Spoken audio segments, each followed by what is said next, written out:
Assalamualaikum warahmatullahi wabarakatuh.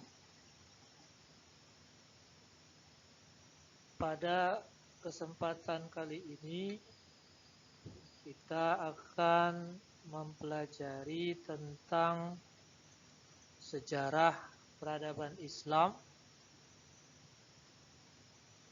Pada pertemuan ketiga ini kita akan berbicara tentang peradaban Islam versus peradaban dunia.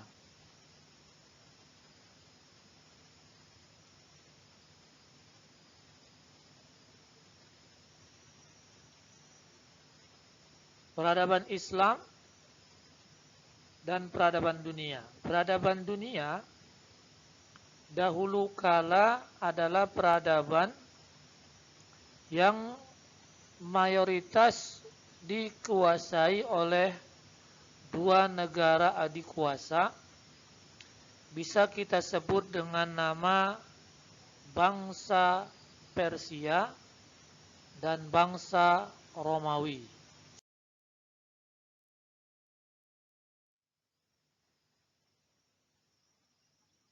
Peradaban sesungguhnya adalah asal kata dari adab.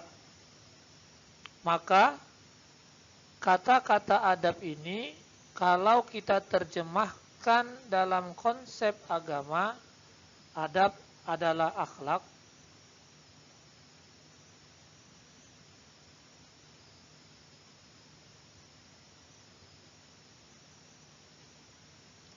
Kemudian peradaban dunia pra-Islam sesungguhnya menitik beratkan kepada pemahaman atau paham keagamaan.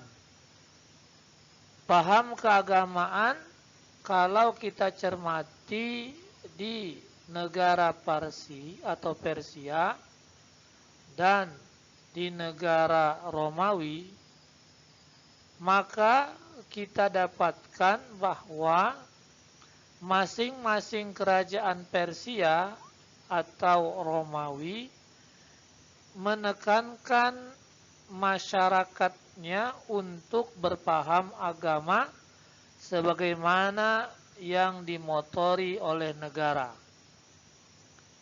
Kerajaan Persia pada awal mulanya berkeyakinan wasaniyah, di mana mereka menyembah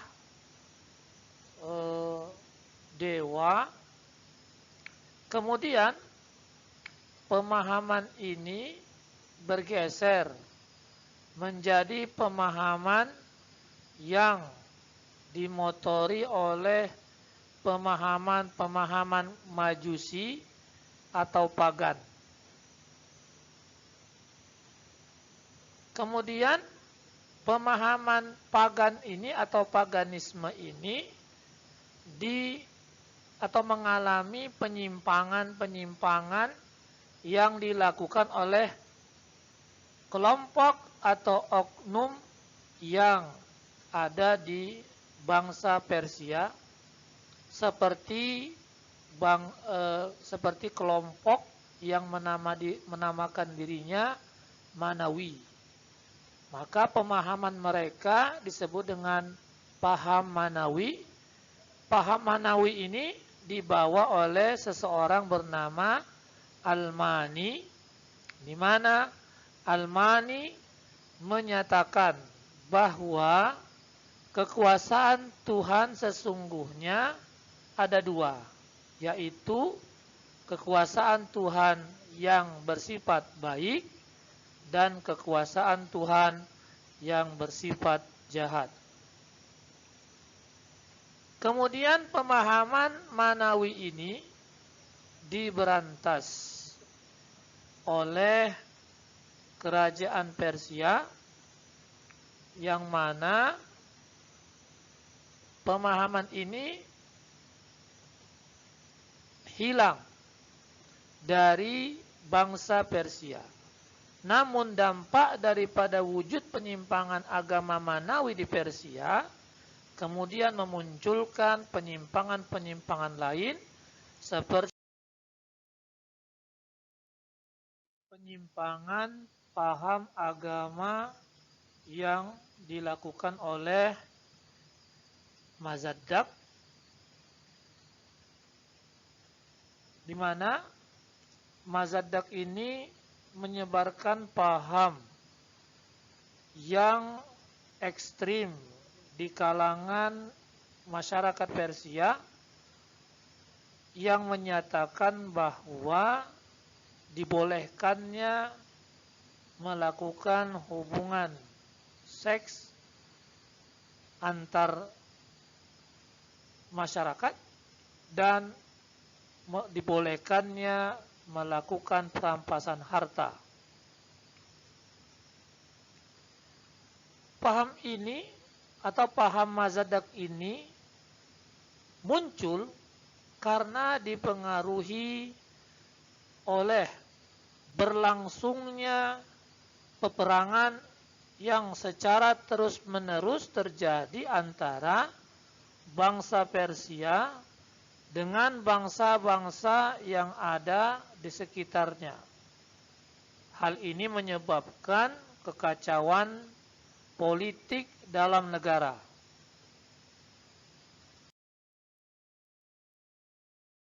Lain yang disebabkan oleh penyimpangan-penyimpangan agama di kerajaan Persia, terjadinya perseteruan, terjadinya pemberontakan secara terus-menerus, menyebabkan tidak kondusifnya situasi negara dan mengakibatkan beberapa raja yang berkuasa harus dilengsarkan dari kedudukannya.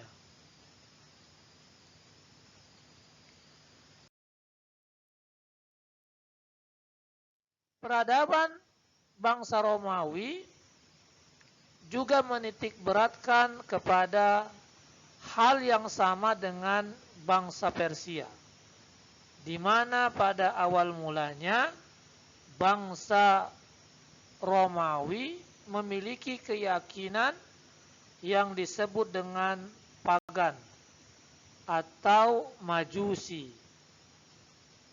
Maka pagan adalah keyakinan pertama bangsa Romawi. Namun keyakinan ini seiring berjalannya waktu mengalami perubahan dari keyakinan yang menyembah kepada api menjadi keyakinan yang dikombinasikan dengan keyakinan Kristen. Maka Kristen kemudian menjadi agama atau paham keagamaan yang dimotori oleh negara. Namun ketika Kristen menjadi paham agama negara, terjadi perselisihan, terjadi kegaduhan di antara penganut-penganut agama Kristen, di antaranya tidak sepakatnya penganut-penganut agama Kristen tentang ketuhanan Yesus. Hal ini juga disebabkan sebahagian pejabat negara di Romawi masih berpahamkan pagan.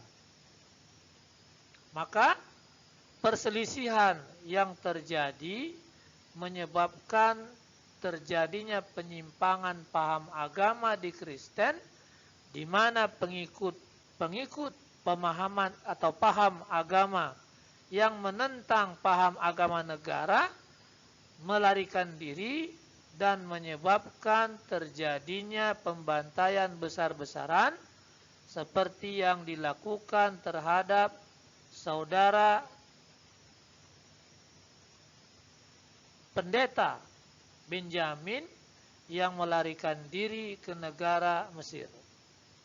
Hal ini disebabkan karena pemahaman pengikut keagamaan di Romawi tidak mematuhi pada ketentuan pemahaman keagamaan negara.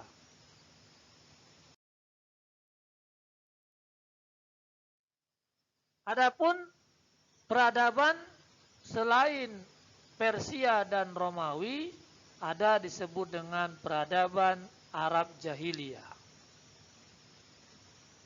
Arab Jahiliyah adalah bangsa yang hidupnya berada di sekitar semenanjung Arabia. Namun bangsa ini mengalami kehilangan identitas. Di antaranya bangsa-bangsa Arab dahulu kala hilang bak ditelan bumi, menyisakan beberapa kelompok bangsa Arab yang bisa dikategorikan menjadi dua wilayah, yaitu wilayah bagian utara dari semenanjung Arabia dan wilayah bagian selatan dari semenanjung Arabia. Jahiliyah adalah istilah baru atau istilah modern yang dipertunjukkan oleh umat Islam untuk menunjukkan bahwa bangsa Arab sebelum Islam belum memiliki peradaban. Maka bangsa Arab Jahiliyah ini kemudian bisa dikategorikan menjadi bangsa Arab yang merupakan keturunan dari Nabi Ismail bin Nabi Ibrahim alaihi wassalam yang berada di bagian utara semenanjung Arabia, dulu berada di wilayah Hijaz atau sekarang di antara dua kota, yaitu kota Makkah dan kota Madinah.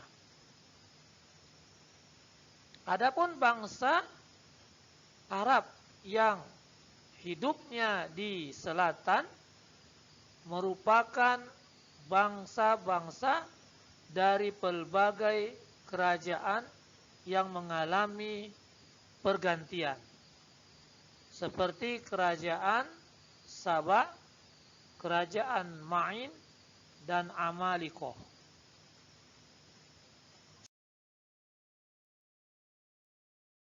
Itu lahirlah seorang manusia yang bernama Muhammad sallallahu alaihi wasallam pada tahun 610.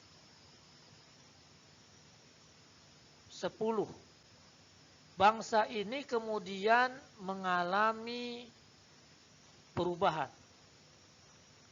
Pada tahun 610 Masehi ditandai dengan terjadinya peperangan antara bangsa-bangsa yang ingin menghancurkan Ka'bah yang berada di kota Makkah saat ini. Nah, bangsa-bangsa ini kemudian dihancurkan oleh pasukan-pasukan yang dikirim dari surga, yang dikirim dari neraka, yang disebut dengan pasukan burung ababil. Maka ketika Muhammad sallallahu alaihi wasallam lahir, maka nilai-nilai Islam, nilai-nilai moral, nilai-nilai peradaban mulai muncul di bangsa Arab. Maka ketika Muhammad sallallahu alaihi wasallam menginjak umur 40 tahun, beliau diangkat sebagai Rasul Allah Subhanahu wa taala dan diperintahkan untuk menyebarkan dakwah Islam kepada seluruh bangsa yang ada di dunia. Maka dakwah tersebut kemudian dilakukan oleh Muhammad sallallahu alaihi wasallam kepada kerabat-kerabat terdekatnya, sahabat-sahabatnya secara tertutup. Setelah 3 tahun melakukan dakwah secara tertutup, kemudian Muhammad sallallahu alaihi wasallam mengumpulkan kerabat-kerabatnya, mengumpulkan bangsa Arab di Bukit Safa dan mengajak seluruh bangsa Arab saat itu untuk meyakini Allah Subhanahu wa taala. Maka hal ini menandakan dakwah Nabi Muhammad mulai berubah dari tertutup menjadi terbuka atau terang-terangan.